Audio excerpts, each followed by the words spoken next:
Bismillahirrahmanirrahim. Assalamu alaikum warahmatullahi wabarakatuh. Peace be upon you, brothers and sisters. Welcome back to the Muslim Convert channel.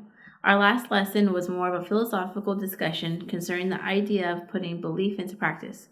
We argued that Islam is both belief and practice, and without the latter there is no Islam. We further discussed that Islamic practices often come in the form of obligations, meaning that we have no choice but to follow them through, unless we want to oppose God's commandments and fall into sin. Obeying the law is part of being faithful to our covenant to God. This lesson will be an introduction to the most fundamental practices of Islam called the Furūʿ al-Dīn.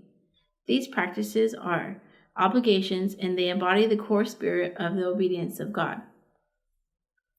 We will first establish the relationship to the usūl al-Dīn, and then we will briefly outline the 10 obligatory practices that make up the Furūʿ al-Dīn, and give good tidings to those who believe and do righteous deeds, and they will have gardens in paradise, beneath which rivers will flow. Chapter 2, verse 25 of the Holy Quran. The usūl al-Dīn are the fundamental principles of Islamic belief. The usūl al-Dīn can also be literally translated as the roots of religion. Roots are what animate a tree. Without roots, a tree cannot survive. The 5 fundamental beliefs of Islam are what give life to Islam. Without them, the tree of Islam cannot survive for long. Furūʿ al-Dīn literally means the branches of religion. Just like roots feed a tree and keep it alive, branches along with their leaves also nourish the roots in return. The Furūʿ al-Dīn are 10: Salat, obligatory prayers; fasting, Hajj; Zakat, homes; Jihad, commanding good, forbidding evil; Tawalla, and finally, Tabarra. The Furūʿ al-Dīn are not only wajib, but they are also fard. In the English language, both mean obligatory, but what makes fard special it is an obligation that is clearly found in the Quran. So in this sense, Salat is not just wajib, but is also fard since it is explicit in the Quran.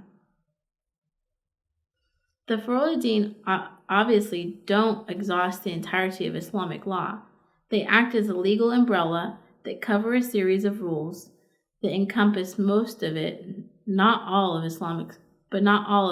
Islam's commandments and prohibitions.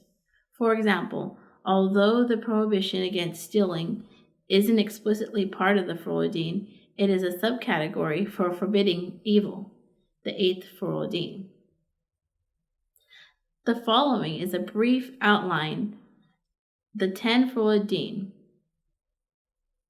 Salat. Salat generally refers to 5 obligatory prayers that a Muslim must perform on a daily basis. The 5 prayers are composed of 17 units in total and begin with the dawn prayer, Fajr, and end with the night prayer, Isha. Salat is different than supplications, dua, where one sits and personally speaks with God or begs for Him for things. The distinct practice of dua is not obligatory, but salat is. If a person denies its obligatory nature after being informed about it, he or she cannot be a Muslim. Fasting. Fasting, also known as siyam in Arabic, is the obligatory fast during the holy month of Ramadan. One fasts for around 30 days from dawn until sunset and refrains from food, intimate relations, drink, smoking, as well as sins like gossiping. Fasting is there to help people psychologically detach oneself from things that are regularly allowed.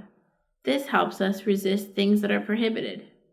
Hajj, the pilgrimage that every capable Muslim must make to the Holy Kaaba and the city of Mecca at least once in his or her lifetime. The Hajj is an opportunity for Muslims from all around the world, from all races and cultures, to gather and worship God together as equals. Zakat. Zakat comes from the word tazkiyah, which means to purify, as in purifying one's wealth by giving part of it to the poor. Zakat is a special tax that all eligible Muslims must pay to poor. The zakat tax is intended to help the poor and help them with their need for food and shelter. Homs. Homs means 1/5. Homs is a tax where 1/5 of one's unused sitting income at the end of the year is given to the charity.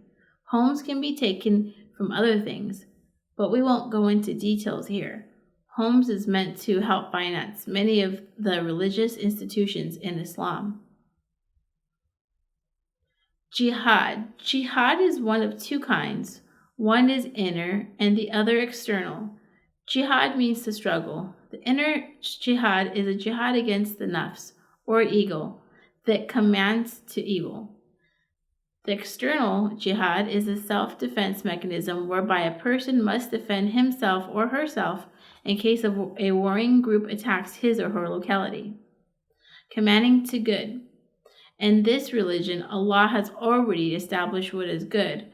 Among other things, these include telling the truth, marriage, establishing salat, etc. Commanding the good is encouraging yourself and members of the Muslim community to do good. By commanding the good, one betters one's community and its future. Forbidding evil. Allah has also told us what is evil.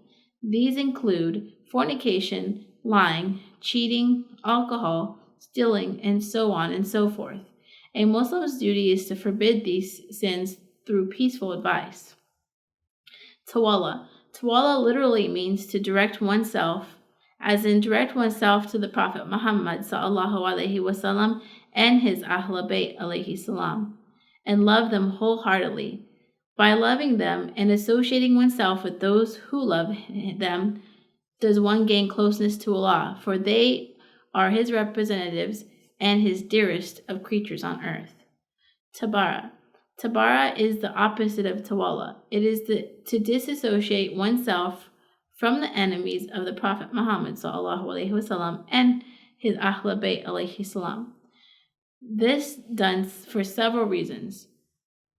The first is out of respect and love for Allah and avoiding those whom are hateful to God. Second, everyone is susceptible to influences by people.